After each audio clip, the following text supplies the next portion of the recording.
各位弟兄姊妹早晨啊！耶穌咧就講過一個比喻，佢係有個爸爸，佢有兩個仔。咁呢個爸爸咧就底下有個葡萄園啊。咁有一日朝早咧，佢就同兩個仔講啦：你哋今日嚟葡萄園幫我手做工啦。咁個大仔就話：我去。咁然後個細仔就話：爸爸唔得閒啊，今日我唔去。結果點呢？個大仔話去，結果冇去喎，甩拖。個細仔話唔去嘅，結果佢就去咗啦。耶穌就問一個問題：呢兩個仔到底邊個聽耶穌話呢？咁我諗大家心中有數啊！你淨係把口講冇用噶，你要做出嚟先得噶嘛。你話我幫你，我去，結果又唔喐嘅。但係嗰個真係去做嘅，就係聽話嘅。所以今日我想問大家一個問題，大家都知道傳福音係你同埋我作為信徒嘅責任，咁點解你唔去傳呢？你明知嘅，耶穌吩咐我哋，保羅又吩咐我哋，聖經裏面有好多節經文都係吩咐我哋。你要記得聖經裏邊有幾類嘅，有啲我哋叫佢做應許吓。哇！你如果心裏面好多重擔，你就嚟到耶穌面前，你就可以卸下你啲重擔。呢啲係應許，但係聖經裏邊係有命令㗎。我命令你哋要彼此相愛。我命令你哋要傳福音。好似頭先我哋讀馬太福音28章好熟㗎啦，大使命。耶穌話：天上地下所有嘅權柄俾晒我。所以佢用一個好強烈嘅字眼 ，therefore， 所以你哋要去，你一定要去，使萬民做我嘅門徒。所以各位，你收咗命令噶啦。咁所以今日我好想同大家設身處地打開個心嚟到討論下，點解我哋冇去做呢？點解我哋明知要傳福音，我哋又唔去做？如果揾到嘅原因，如果可以克服，如果可以勝過，咁我哋長老會呢就會好多人嚟聚集，因為你帶人嚟啊嘛，你向人傳福音啊。你信咗耶穌，跟我返禮拜堂做禮拜啊！所以讓我哋一齊嚟到神嘅面前，我哋同心禱告。求神今日向我哋講說話，讓我哋都喐，我哋一齊去傳福音。請大家低頭祈禱。親愛嘅天父，我哋好感謝你，讓我哋經過一個禮拜嘅辛勞。今日係安息日，係主日，讓我哋能夠嚟到教會面前。我哋既然間嚟咗，我哋就好想聽神俾我哋嘅說話。求主你讓我哋有一個安靜嘅心，將我哋一個禮拜嘅忙碌、憂慮、疲倦都擺低，叫我哋單單嚟到主嘅腳前。我哋要聽神自己嘅聲音。求主你而家今日就同我哋每一個人講說話，讓我哋聽見係你差我哋去將好消息、將福音帶俾我哋身邊嘅家人、我哋嘅親戚、我哋嘅同事、我哋嘅朋友、我哋社區裏邊嘅人、我哋嘅鄰舍，讓我哋唔好得個聽字，我哋冇去做。我哋承認過去我哋好多軟弱，我哋唔夠努力傳福音，我哋冇膽傳福音，我哋唔識去傳福音。但求你今日讓我哋立志，主耶穌啊，幫助我，讓我成為一個得人嘅人，好似主耶穌差遣彼得話：你要得人好似得魚一樣。求主你垂聽我哋嘅祈禱，我哋咁樣恭敬獻上祈禱，係奉耶穌基督嘅名求，阿門。好，我嘅第一點呢，就係我哋要承認頭先嗰章，我哋必須承認傳福音係主交託俾我哋嘅責任。This is an order， 唔係話你得閒去做啦，你中意就去做啦。耶穌係吩咐我哋，你哋要去。所以傳福音宣教係神俾教會嘅責任。如果一間教會唔傳福音嘅，咁喺呢度存在做乜呢？如果一間教會唔去做宣教嘅，咁點解福音會傳到我哋嚟中國啦，傳到香港，傳到咁遠嘅地方？所以間間教會都要傳福音，間間教會都要做宣教。呢個係命令。呢個係神俾我哋嘅責任。然後跟住咁首先就係嚟自大使命。頭先我已經講過，係權柄，乜嘢嘅權柄都俾咗耶穌。所以耶穌就話：所以咁你哋去啦，去萬民啊，向萬民傳福音。嗱，我哋都知道今日呢個世界上面有好多叫做未得之民 unreached people， 就佢哋冇機會聽福音，一世人都冇機會聽福音。我就好感恩，當我喺香港牧會嘅時候，我哋教會呢就去中國4個省做啲交流，雲南、廣西、廣東同埋海南省。咁我就好中意去雲南省嘅，因為雲南省呢有好多嘅少數民族啊，大概雲南有全中國應該有57個少數民族，雲南省佔咗36個少數民族，傈僳族、藏族、蘇彝族、白族、傣族。哇！有啲名我從來未聽過，望下嘅字唔識讀添啊！佢哋全部講啲自己話，要翻譯嘅。你知唔知我講道，我就用普通話講，咁有一個人就翻譯廣西雲南比較普遍藏族人嘅話，然後藏族人嗰個話又再嚟有個人翻譯傈僳族，3個人翻譯啊！哇！我講完之後都唔記得下一句我應該講乜，因為一路等佢翻譯啊，所以好難溝通。我哋喺雲南，佢哋派嗰啲麵包車車我哋行咗個幾鐘去到一個山頭嗰度。山頭有咩等我哋呢？有啲馬喺度等我哋，原來要騎馬上山嘅。哇！我咁大個仔上馬我都上唔到，因為隻馬好高啊！冚唪唥啲弟兄托我嘅屁股，托我上隻馬。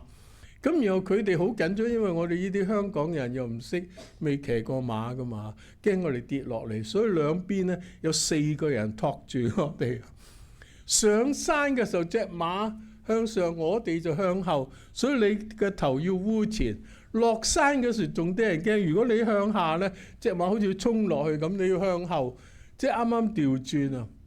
哇！咁佢哋就抬晒我哋啲行李啊，咁啊上山，喺山上面住啊！我未見過咁窮嘅村莊，啲屋係咪茅草搭㗎？冇嘢㗎，就得間屋，客廳又係佢，睡房又係佢，廚房又係佢。而且有啲動物喺隔離，一陣味㗎。我哋就住喺啲禮拜堂打地鋪，女嘅就住樓下，我哋男士就住樓上。去洗手間要行出去出邊揾個洗手間。哇！咁我特別夜晚黑起身要去幾次廁所㗎嘛，嚇到我飛起，要拎住個電筒揾路去廁所。而且嗰啲廁所呢係好最簡陋㗎，係下邊有個坑，咁然後有2支竹，你就行去支竹嘅中間，喺嗰度做解放嘅事。哇！我成日驚我行下支竹，我跌咗落去下邊屎坑咁點算？好艱難，好艱難。但係當我聽見呢啲少數民族嘅基督徒喺佢哋用好多心機喺嘅教會裏邊唱歌，我充滿感恩。我未見過咁靚嘅聲音，而且啲少數民族咧，山地嗰啲少，全部自動分 four parts 嘅。男高音女低，女高音女低音，男高音男低音，可以唱 Messiah 嘅哈利路亞背出嚟嘅。哇，靚到不得了！神愛佢哋，雖然佢哋好窮，但係上到山上面啲風景好靚啊，望見啲樹啊啲山谷。佢哋食乜嘢咧？就粟米，將啲粟米曬乾咗咧，就吊喺屋企出邊。咁平時做乜嘢？將啲粟米榨汁啊，揾啲水沖，做粟米水，就係佢哋平時嘅飯餐。一年可能係過年先劏隻雞或者劏隻豬。如果劏隻豬就好大件事，全村人一齊食嗰隻豬噶啦。如果有啲豬肉剩翻咧，就吊喺度風乾，就係新鮮嘅臘肉啊！哇！我未食過咁好食嘅臘肉，原來吊咗2年噶啦，冇雪櫃冇嘢，就咁風乾佢。哇！嗰啲吊喺度乾嗰啲嘅肉乾真係好食啊！我哋就係咁樣去到呢啲嘅少數民族當中關心佢哋。佢哋好唔捨得我哋走，因為我哋住咗3日，同佢哋叫做比較熟啲。臨走嘅時候，全村人列隊歡送我哋。佢哋拎乜嘢俾我哋呢？佢哋烚熟咗好多雞蛋啊！每個人嘅懷入邊就拎住好多雞蛋。咁我哋經過呢，每人送一隻雞蛋俾我。我攞咗10幾隻都唔知點辦。佢話俾我哋喺路上可以飽肚，同埋佢哋講句説話，我哋全部都喊。我哋今次見面，唔知仲有冇機會見面。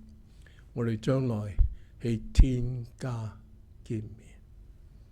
佢知道我哋嚟自香港，好唔容易上到呢個山頭去探呢條村，下一個山頭又要下一條村，又要隔幾個山頭，好唔容易先佢一次，佢都唔知有冇機會再見你。佢哋流住淚同我哋講拜拜，將來天家見。將來我諗我哋去到天堂，會見到好多講唔同話嘅人，非洲話，嗰啲咩新幾內亞話，哇！中國嗰啲50幾個少數民族嗰啲，冚唪唥喺天家我哋見面啊！但係到時我諗我哋大家都語言相通，我哋一齊開聲讚美我哋嘅主。原來傳福音就咁寶貴，神就差咗我哋去。所以你哋要去啊！叫萬民，所有嘅民族，唔理咩民族都好。所以而家好多研究聖經嘅人話，耶穌當時講話，你要向萬民，唔係向每一個國家，因為一個國家裏邊有好多 ethnic 啊，有好多唔同嘅民族。我哋傳福音係要向每一族嘅人嚟到去傳。所以呢個係神俾我哋嘅責任。第二，唔該下一章啊，係初期教會俾我哋嘅榜樣嚇。我哋先睇《使徒行傳》第2章，嗰度話信嘅人都在一處凡物公用，佢哋就賣咗田產家業，照各人所需用嘅分俾各人。佢哋天天啊，每一日都同心合意喺聖殿裏面敬拜，又喺屋企都敬拜，有家庭聚會啊！喺屋企守餐擘餅，就帶住歡喜誠實嘅心用飯，讚美神，就得到眾民嘅喜愛。嗱，呢個係我哋今日做基督徒好需要學嘅。原來信徒係好受隔離鄰舍嘅歡迎嘅，得眾民嘅喜愛。即係你有笑容啊，你同人相處得好好啊，周圍嘅人好喜歡你，好歡迎你。我唔知你啲隔離鄰舍知唔知你係基督徒㗎啦？你有冇膽同佢哋傾下？得閒跟我返教會啊！或者我哋依間華人教會啊，你如果遇到啲中國人，有冇邀請你一啲嘅朋友返嚟教會呢？係得眾民嘅喜愛。神做咗一件好奇妙嘅事，神將得救嘅人係日日加俾佢哋。我想問下你啦，如果要華人長老教會日日都有人得救，應該點做啊？嗱，如果我係鄭牧師嚇，禮拜一就阿鄭先生打電話俾我，牧師，琴日我帶咗一個人信主啊，然後禮拜二呢又見到 Lydia 又打電話俾我，鄭牧師報告，我又帶咗一個人信主啊，然後第三日Helen 啊或者邊個又打電話俾鄭牧師，日日都有人打電話俾鄭牧師，我帶咗人信主。咁就係主將得救嘅人天天加俾佢哋，因為我哋肯工作，因為我哋肯努力傳福音，因為我哋肯做個人佈道啊，所以教會先有一個成果，叫做日日都有人得救。當然我哋唔係咁頻密開佈道會嚇，有時我哋開佈道會，哇就勸大家要帶朋友嚟。西人教會比較容易啲，就係每一堂崇拜佢哋都呼召㗎。我同師母就去Elim Christian Centre 嚇，牧師係每個禮拜日都呼召，我又好感恩喎。每次牧師呼召，總有人決志信耶穌。有時7個8個，有時10幾個。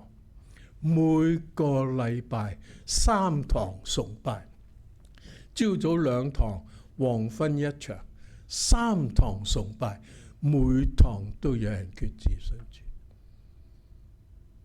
神將得救嘅人天天加俾佢哋，呢個係一個祝福嚟嘅。神祝福佢哋，佢哋就日日領到新嘅人歸主。好，第三係保羅嘅囑咐下，有2段聖經，我哋先睇上面藍色嗰段嚇。我傳福音係冇可誇嘅，因為我係不得已嘅。如果唔傳福音，我有禍啦。我如果甘心做呢件事，我就會賞賜。如果我唔甘心啊，責任都已經託付俾我。係保羅自己講嘅。佢話我唔傳福音，我有禍啊！你驚唔驚大禍臨頭啊？有一日我哋翻去天堂都會見主耶穌啊！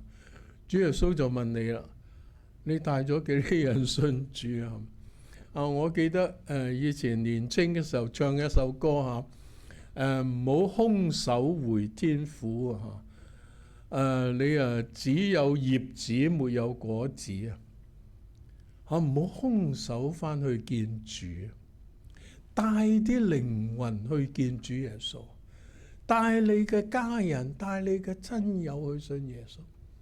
你會唔會好緊張你啲屋企人信主咧？我做牧師呢，就最驚一樣嘢，就半夜3更有人打電話俾我，1點鐘啊、2點啊、3點都試過。打親電話俾我嘅唔慌好嘢，一係就有人突然間撞車或者咩急事就入咗急症室，咁啊叫我去醫院為佢祈禱。一係就有人快要臨終，然後打電話俾我，叫我帶佢信耶穌。有時我覺得喺度似應該你帶噶嘛，點解要揾牧師咧？因為我哋俾咗人工牧師啊嘛，所以傳福音係牧師傳道人嘅事，唔關我哋事。有乜事咧揾牧師去。哇！咁我哋牧師咪晚晚唔使瞓，成日去醫院探啲病人。傳福音嘅責任其實係交俾我哋每個信徒㗎。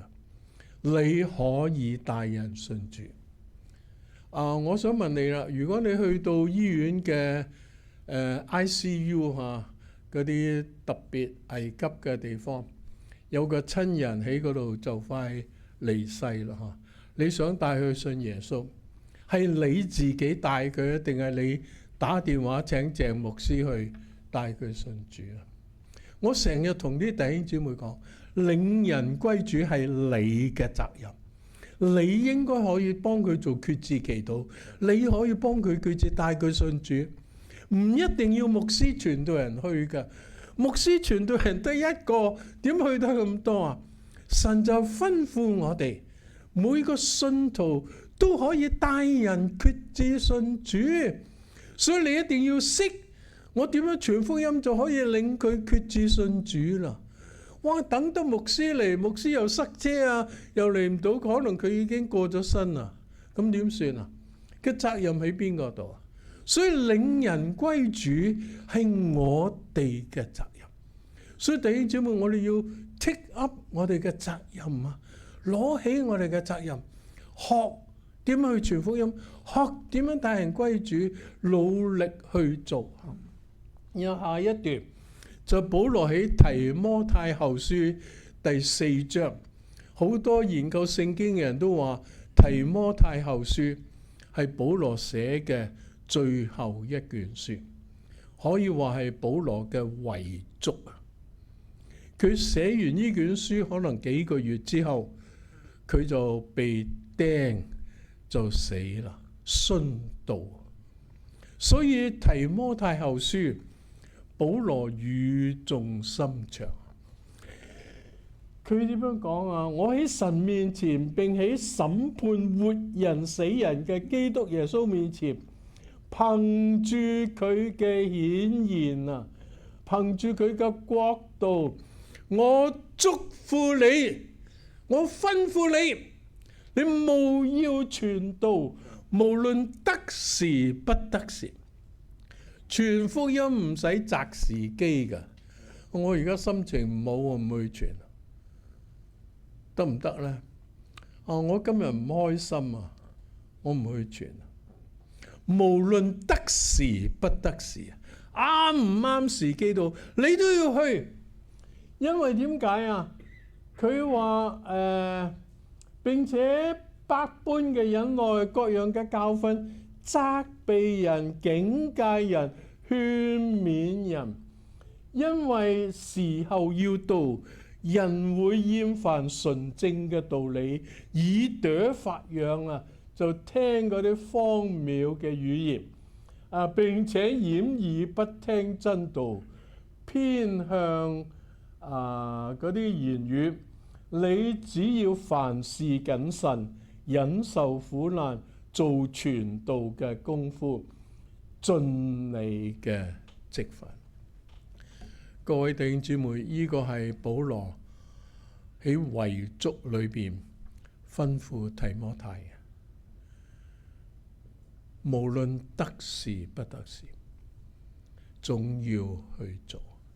求神都幫助我哋有呢種 urgency， 有呢種催逼感，快啲傳，唔知幾時再唔傳，佢哋冇機會信㗎。特別如果你對住一啲老人家，有好多老人家好多病痛，咦？本來上個月探佢，佢仲好好，咦？點解今次去到老人院，我話佢已經走咗咯？我哋真係冇辦法預測一個人嘅壽命有幾長，因為唔係喺我哋嘅掌握當中。忽然之間佢感染咗啲乜嘢？忽然之間有啲傷風啊，或者大感冒啊，好快咁就可以走咗㗎。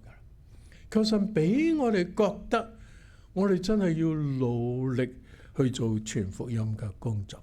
好，第二大點啦。咁點解我哋唔去做呢？我喺度想估下嚇。第一，怕醜，唔好意思嘅牧師，我唔敢講，我唔識講啊。好驚，驚咩啊？驚死啊！佢又唔會鬧你嘅嚇。我好驚咧，點開口啊？阿老友，我同你講耶穌，耶穌好愛你啊！我哋西人教會咧，我喺一個小組入邊，我哋小組有個弟兄真係好好。佢話佢去商場嗰度咧，佢就會 observe 啊，就睇下邊啲人係自己一個人坐喺度，或者自己一個人喺個商場度逛嚟逛去，佢就揀。佢見到有個男人望佢隻眼，覺得佢有病啊！咁於是佢就聖靈就感動佢，佢話我應該埋去問候佢。佢話我睇你隻眼，可能你有啲身體唔舒服，我好想為你祈禱祝福你。即係佢就諗住咁去 approach 呢個生保人，完全生保嘅，係喺商場度撞到嘅啫。但後來佢就覺得好似好唔好意思啊，好似好尷尬，同埋話人病真係唔係幾好噶嘛，所以佢就冇去，冇上前同嗰個陌生男人傾偈。佢之後聖靈一路責備佢，點解你頭先唔去啊？佢話如果我去咗，為佢祈禱祝福佢，可能佢跟住我就可以帶佢信主。我唔知你有冇試過呢？向一個完全陌生嘅人講福音，話耶穌愛你，我為你祈禱，耶穌祝福你，耶穌祝福你嘅生命，耶穌要醫治你嚇，耶穌要幫助你。原來我哋嘅主係大能嘅醫生，我哋嘅主能夠幫助人。所以你做嘅其實只係一小步，一個慰問，一個禱告，一個邀請，可能咁樣就建立到佢。同埋我哋嘅藉口多多嘅喎，下邊打晒出嚟啊！時候未到，我太忙啦，我未受過訓練。你根本就係冇心啊！傳福音冇錯，應該要有啲訓練嘅。有好多教會呢就舉行一啲個人佈道法嘅訓練啊，譬如有三福啊，係嘛？我唔知長老教會有冇用三福，即係 evangelism exposition 啊，就係要背好多問題，背好多經文㗎。咁啊訓練半年到啦，咁就出隊去傳福音，咁會有個隊長帶住嘅，咁啊隊長先示範點向陌生人傳福音，咁然後你就跟住去學嚇，咁學咗幾次之後，你就叫做畢業嚇，咁你就可以出去傳福音。我都記得有一年呢，香港就有美國嘅浸信會有啲佈道隊嚟香港，咁所以推動一個叫做人人佈道嘅運動。咁有一間浸信會嘅牧師就應承接待呢啲美國嘅佈道隊。咁佢話：哇！嗰啲美國嘅佈道隊員嚟到真係好熱心啊！哇！隨街見到人就捉住人傾偈，傳福音又派單張啊咁。咁佢就講個經歷。佢有一次，佢就帶住3個弟兄，啱啱3個都係弟兄，就坐的士預備去一個地方做街頭佈道。咁其中有一個呢係喺德州嚟嘅，好高好大嘅黑人。原來佢過去呢係打摔角嘅，所以全身都係紋身啊！咁嗰陣時香港係夏天好熱，佢只係着住件背心啊，所以露晒佢成個手臂啊、背上面全部係紋身。咁佢又高啊，差唔多6尺。咁咁所以咧佢就坐喺的士司機隔離嗰個位，咁其他佢哋咧就坐後邊。咁上咗車冇幾耐，呢位黑人弟兄就同個牧師講：我想同個司機傳福音啊，你幫我翻譯啊嚇。咁個牧師話：好啊，你傳福音。點不知呢個弟兄一開口就三幅第一句説話：如果今晚你死咗，請問你會上天堂定落地獄？因為呢個係三幅開頭嗰個問題。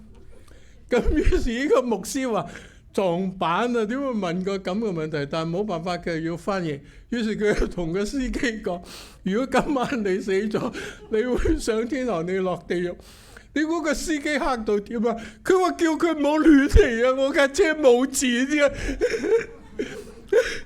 千祈唔好亂嚟啊！我架車冇錢，佢以為佢想打劫佢哋啊點？啊，各位，原來當我哋心裏邊有熱心要傳福音嘅時候，乜嘢機會都可以開口同人講㗎。真係我哋需要爭取咁樣嘅機會啊！把握每一個機會。哇！咁嗰班嘅美國嘅弟兄就好熱心，咁叫佢真係佢哋嚟一次就挑旺咗嗰間教會其他弟兄姊妹嗰種傳福音嘅熱誠，就開始佢哋做好多佈道嘅工作。原來今日我哋需要被拉著啊！唔好再等啦，要努力去做傳福音嘅工作啊！咁下邊我哋再嚟睇未信嘅人有乜結局呢？只有兩個結局。第一就永遠與神隔絕嚇，呢個係啟示錄。佢話我見到一個白色嘅大寶座喺上邊，從佢面前天地呢都不見啦。咁我又向見死咗嘅人，無論大小，都喺佢寶座面前按卷展開，而且有一卷展開就係生命冊。死咗嘅人都憑着呢個咧有冇記錄然後決定佢哋所受嘅審判。於是海要交出其中嘅死人，死亡同陰間亦都交出其中嘅死人。佢哋要照各人嘅行為受審判。死亡同埋陰間就被扔在火爐裏邊。佢哋要受第二次嘅死。如果有人嘅名字唔喺生命冊上，佢就要被拋喺火湖度。我想問下你，你有冇諗過你嘅名喺唔喺生命冊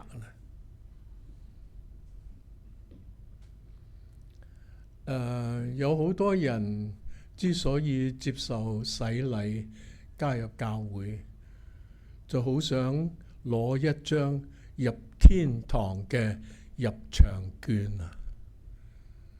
我受咗洗啊！我係長老會嘅會友，第日上天堂門口可能企咗彼得喺度啊！佢話：你憑乜嘢想入嚟天堂？我係長老會嘅會友，我要參與侍奉我係長老會嘅長老，係執事，係咩？彼得話：我唔識你啊！你憑乜嘢要入嚟天堂啊？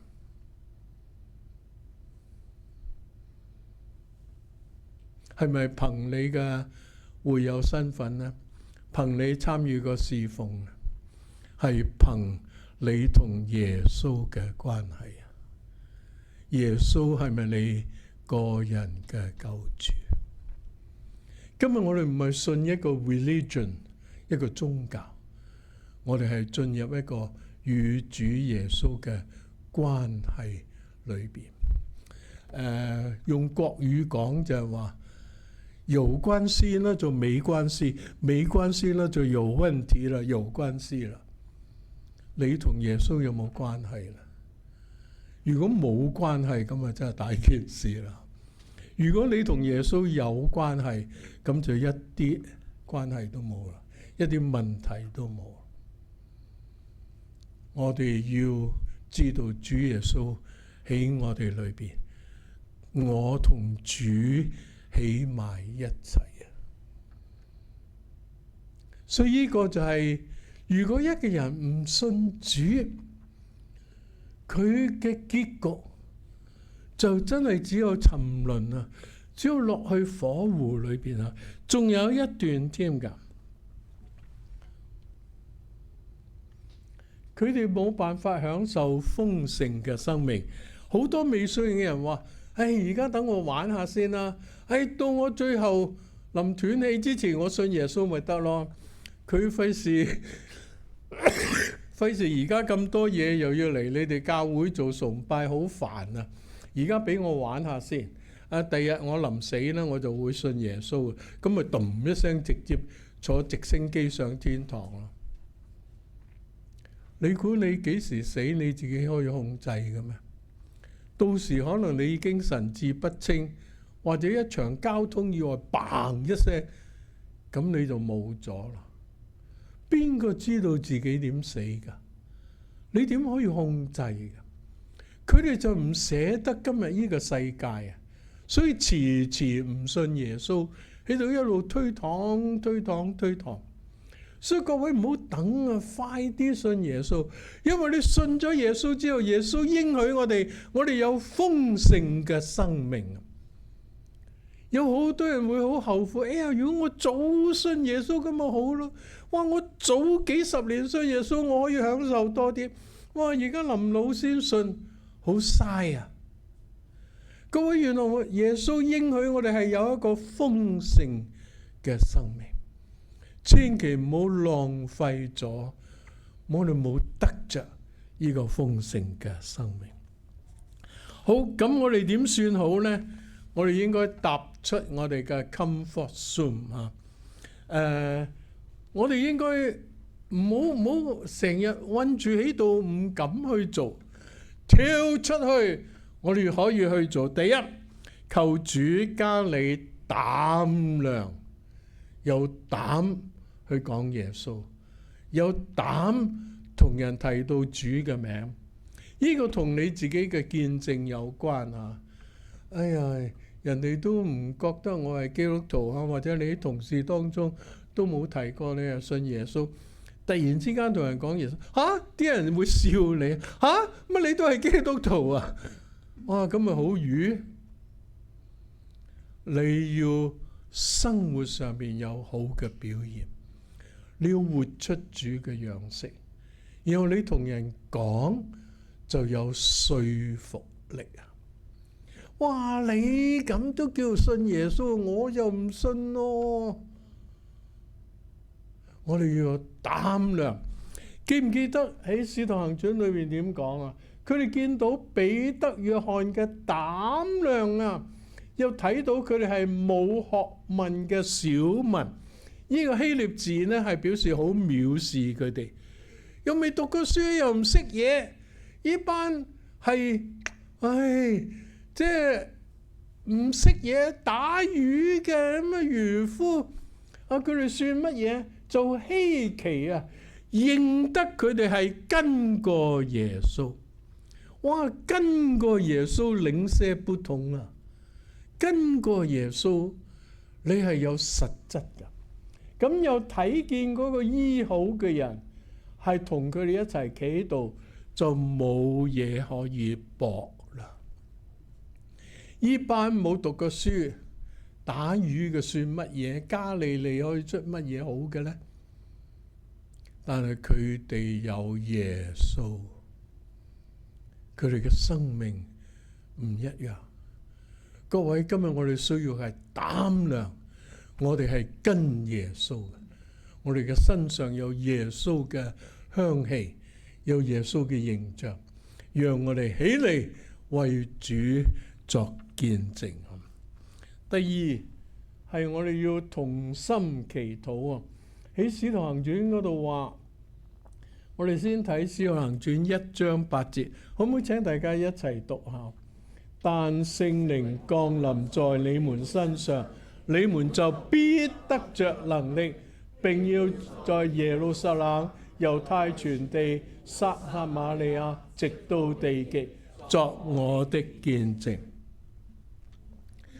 有聖靈嘅同在，就必有能力。今日你身上有冇聖靈呢？有聖靈與你一齊，你就有膽量、有力量、有恩膏，你可以去傳福音。所以呢個係聖經嘅應許，聖靈已經嚟住喺我哋裏邊，與我哋同在，帶領我哋，幫助我哋。第二段喺《使徒行傳》1章12到14節。有一座山名叫橄欖山，離耶路撒冷不遠，若有安息日可走嘅路。當下門徒從嗰度返到耶路撒冷去，進咗城，就上咗所住嘅一間樓房。喺嗰度有彼得、約翰、雅各、安德烈、腓力多馬、巴多羅買、馬太、亞勒腓嘅兒子雅各、奮銳黨嘅西門同埋雅各嘅兒子兄弟猶大。這些人同着幾個婦人和佢嘅母親瑪利亞，耶穌嘅弟兄，都同心合意地祈禱啊！呢個就叫做馬可樓嘅祈禱。佢哋聚集喺一個樓房上邊，係馬可擁有嘅，所以叫做馬可樓。當時係有120個弟兄，佢哋同心合意祈禱。跟住《使徒行傳》第2章就聖靈降臨。當佢哋一齊好同心禱告嘅時候，忽然聖靈就降喺佢哋中間，好似火分開落在各人嘅頭上，佢哋就被燃燒起嚟。各位一齊祈禱，非常 powerful， 好有力啊！今日我哋傳福音係要靠禱告，求主加你力量，求主加你勇氣，求主加你智慧。你識得點樣同人講，向唔同嘅人用唔同嘅方法傳福音，幫助佢信靠耶穌。好，下面第3，你要去接受訓練啊！我呢度簡單提有唔同嘅報道嘅方法。我唔知長老會有冇用 Alpha Course 啟發課程，一個好好嘅方法。我哋教會咧就教弟兄姊妹用5種顏色講福音，我哋就叫做5色報道法。第一就黃色，第二就紅色，第3就白色，第4就黑色，然後第5就綠色。黃色你諗到咩啊？光，太陽啊，所以有太陽下邊就好光明。黑咧黑掹掹污糟邋遢。咁點樣可以將啲黑除去呢？要靠寶血，所以要靠紅色。耶穌嘅寶血使你白如雪啊！洗除你一切嘅罪。咁跟住就白啦，你就比雪更白，因為你一切嘅罪都已經除去嚇。所以黃、黑、紅、白，然後最後綠色，代表植物新生命，欣欣向榮。原來信咗耶穌之後，你就有新生命，喺基督裏邊，你係新造嘅人，舊事已過，都變成新的了。我哋做過一件嘅 T-shirt 嗰件 T-shirt 就呢5種顏色都有，咁指住自己嘅身咧就可以傳福音噶啦。黃色代表咩啊？黑色代表咩啊？紅色代表咩？白色代表咩啊？綠色代表咩啊？咁啊同人傾偈好容易。或者你用一支筆又係有5種色嘅，一啲顏色卡5種色嘅都得，所以好方便。就叫我哋好容易用5種顏色就可以去傳福音啊！所以今日我哋可以用好多種唔同嘅方法向別人講到主耶穌基督嘅救恩。好，下邊唔好錯過隨時作見證啊！使徒行傳我哋頭先都讀過，佢哋得到眾民嘅喜愛，主就將得救嘅人數天天加俾佢哋。我喺香港牧會嘅時候，我教會裏邊有一位弟兄係的士司機嚟㗎。哇！佢真係好熱心傳福音。久唔久佢就話俾我聽，牧師，尋日我車咗個老人家，個老人家就喺我的士裏邊，我為佢做決志祈禱，信咗耶穌。個老人家已經78歲啦。喺的士傳福音幾好，人哋仲俾錢你喎，你就可以同人信嘢講耶穌，因為韞住喺架車度啊嘛。咁好多時候啲的士司機都可以傾偈噶啦嘛嚇。你坐的士可以向的士司機傳福音。如果個的士司機係基督徒，可以向乘客傳福音。我哋原來可以有好多機會為主作見證。求主今日感動你，你願意在神面前立志，主啊，加添我力量，讓我肯去為你做傳福音嘅工作。所以最後有一條嘅片，請大家睇一睇，就 Save One More Soul。有位救世軍嘅軍官嚇，佢爸爸都係基督徒，我哋聽下佢爸爸臨終之前點樣同佢講。Got to save one more for Jesus. Got to save one more for Jesus. He began to repeat this phrase over and over. During the next hour, he said the phrase probably 100 times. Got to save one more for Jesus. As I sat by his bed with tears flowing down my cheeks, I bowed my head to thank God for my dad's faith.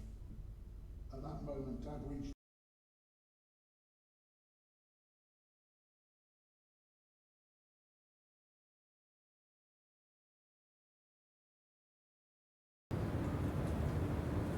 我哋低頭，我哋一齊祈禱。